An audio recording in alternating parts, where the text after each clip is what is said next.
Any fire on board poses a threat to the safety of the ship and crew. However, by far the most dangerous is a machinery space fire. Machinery space fires are the biggest single reason for the total loss of ships and their cargo. This program looks at the causes of machinery space fires, shows how they can be prevented, and demonstrates how to tackle them. The rule is, if the crew cannot bring the fire under control quickly, then the fixed installation must be used sooner rather than later. With an abundance of heat, air, and fuel, machinery spaces contain all the elements needed to start a fire and sustain it. And because the engine room is at the heart of a vessel, once a fire gets hold here, it spreads rapidly, taking only minutes before the fire is completely out of control. With such potential for total disaster, naval architects build in a considerable degree of safety at the design stage. The aim is threefold: to reduce the likelihood of fires starting, to prevent them spreading, and to provide effective methods to contain and extinguish the fire before it can endanger the seaworthiness of the vessel. These measures include running electrical cables through ducts to shield them from heat in the event of a fire, installing splash panels and double-skinned pipes to protect hot surfaces from high-pressure pipe failure, fitting insulation to retard the spread of fire and to provide additional protection for crew accommodation and cargo spaces,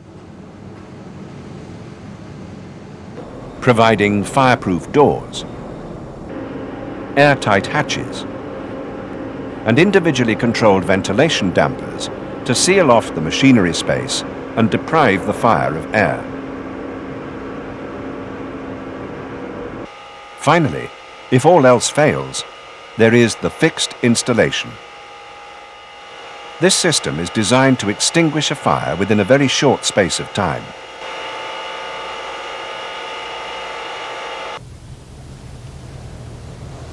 The fixed installation varies from ship to ship. Some vessels carry carbon dioxide, CO2. In an enclosed space, this gas will smother a fire by starving it of oxygen. Medium and high expansion foam works in a similar way. As an additional backup system, high fog delivers microscopic droplets of water that disperse heat and rapidly cool the fire. It has the added benefit of smothering the flames.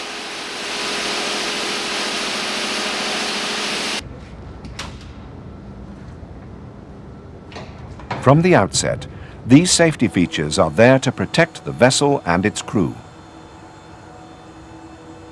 However, their effectiveness depends on regular inspection, maintenance, and testing. Mariners who ignore these tasks do so at considerable risk to themselves and their fellow crew members.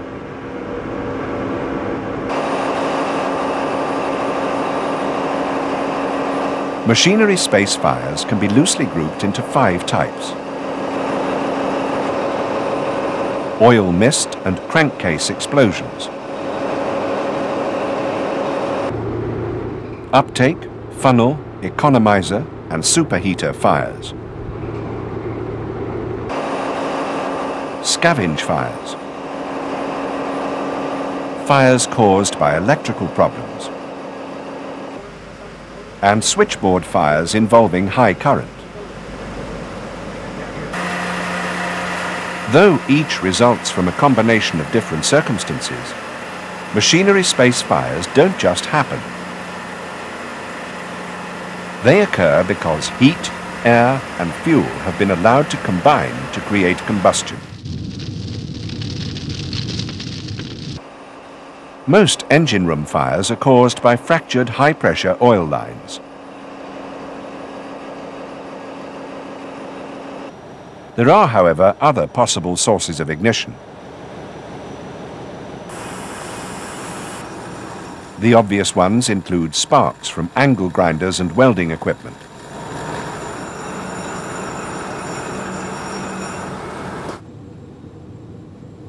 The hot, dry atmosphere is ideal for the build-up of static charges.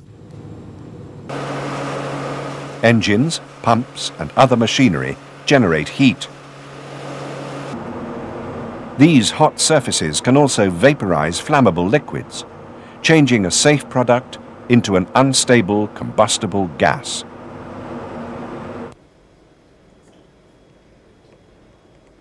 Every ship has a regular program of maintenance.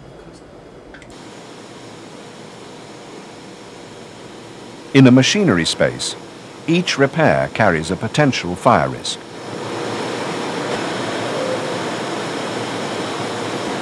For instance, removing the protective lagging exposes hot surfaces and creates a source of ignition.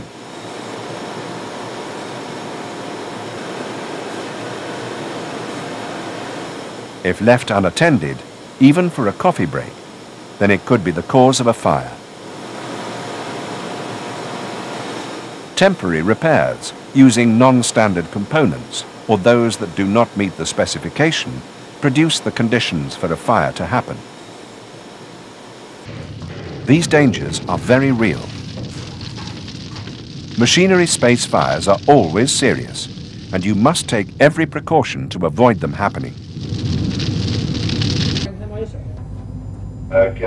Following laid-down working practices will minimize these hazards and keep the vessel and her crew safe. Good housekeeping makes sense.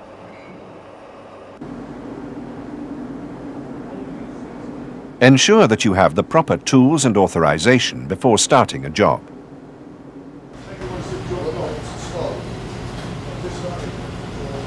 Whether it's a hot work permit or arranging the temporary isolation of oil or electrical feeds, these procedures are there for a reason. They significantly reduce the risk of something going wrong.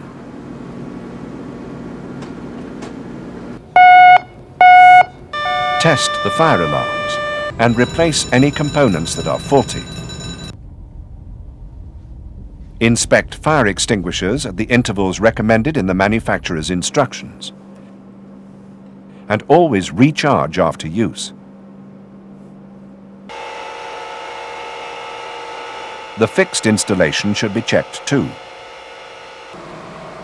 This may include sonic testing of fire extinguishing gas content in the cylinders, the inspection of mechanical linkages, and periodic testing by taking foam samples.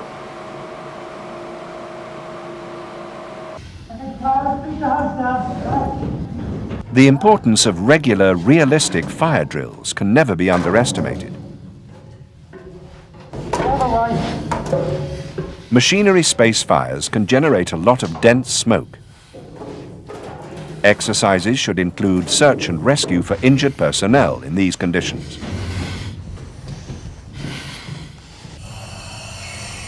In a fire, fear and panic can make even the best trained crew member act against their own best interests. In thick smoke, it is easy to lose your bearings and move closer to danger rather than away from it.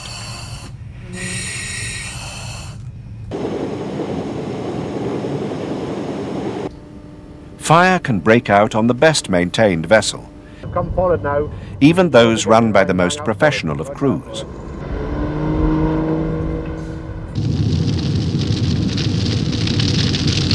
If the fire occurs in the engine room, temperatures can quickly rise to more than 600 degrees Celsius.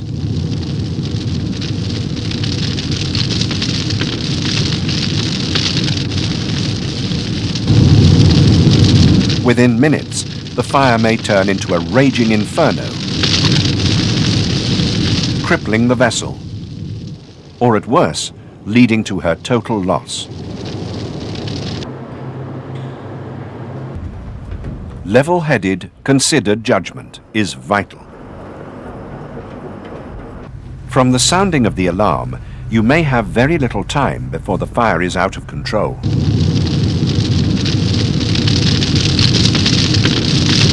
Modern ships equipped with automatic fire sensors can detect a developing fire in its earliest stages. Just because you cannot see smoke or flames, you should never treat the fire signal as a false alarm.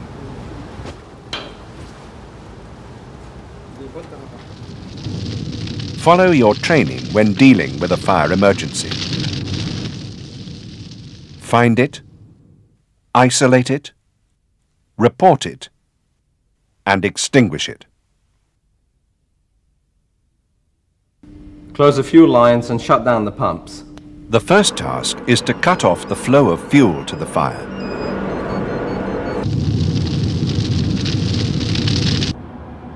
Evacuate unnecessary crew members from the machinery space. From the engine room, this will often involve using the escape trunking. Use the protected escape route rather than the normal vertical routes. Smoke and heat rise, creating greater dangers the higher you go. It is essential that everyone goes to their muster stations. The first task of the officer in charge is to carry out a roll call.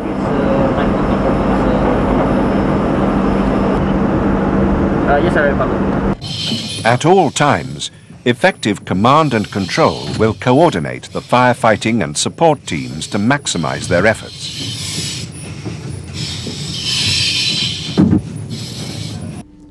Shut down the engine. The master and the chief engineer need accurate and up-to-date information. The master, the chief engineer, and the team leaders monitor the spread and intensity of the fire minute by minute. The most sensible approach is one shot and out. The teams have only a limited time in which to gain control over the fire. If they cannot effectively extinguish it, then the master or the officer in charge must decide to use the fixed installation sooner rather than later. Time is still needed to clear the machinery space and evacuate the firefighting teams. As soon as everyone is out and accounted for with a full roll call, batten down all the hatches, fireproof doors, and all engine room and funnel vents.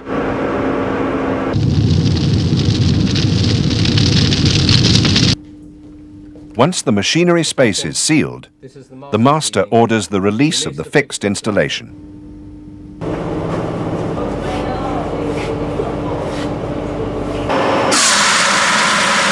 This will have an immediate effect. However, it's essential that the fixed installation is given time to work. This could be as long as a few days. Although the fire is extinguished, you must allow time for it to cool down, so there is no chance of reignition. Many masters, quite rightly, see the fixed installation as a method of last resort. Although this is true, for machinery space fires, other options may be severely limited. The timely use of the fixed installation will, in nearly every case, extinguish a machinery space fire and preserve the ship. On board ship, all fires are dangerous. But a machinery space fire is potentially the most serious of all. Observing good working practices minimizes the risks. Frequent and realistic fire drills keep everyone prepared. But ultimately, fire safety requires that all mariners stay observant and stick to company procedures. This VideoTel program is part of a series of 5 on firefighting at sea. Program 1 deals with fire prevention. Program 2 with basic firefighting. Program 3 deals with command and control at the incident. And Program 4 covers command and control from the bridge.